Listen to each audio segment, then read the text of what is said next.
Le patriarcat, qui fait simplement référence au contrôle des ressources par les hommes, n'existerait pas vraiment si les femmes ne désiraient pas ces ressources chez leur partenaire.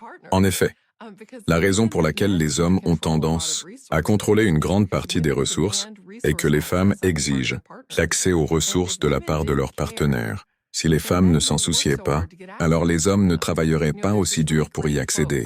Il y a une citation très intéressante d'Aristote, Onassis, qui dit « Sans les femmes, tout le pouvoir et l'argent du monde seraient complètement vides de sens ». Je pense qu'il y a beaucoup de sagesse là-dedans. Les hommes s'efforcent de contrôler les ressources, non pas parce qu'ils se liguent ensemble pour les monopoliser et les priver aux femmes, mais parce qu'ils sont en compétition, les uns avec les autres, pour obtenir ces ressources.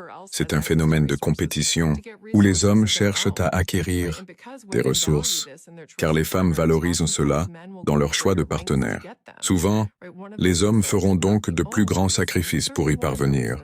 Ce n'est pas la seule raison, mais l'une des raisons pour lesquelles on retrouve plus d'hommes à des postes de PDG, par exemple, est que les hommes sont souvent plus enclins à faire les compromis nécessaires pour accéder à ces positions parce qu'ils sont câblés ainsi.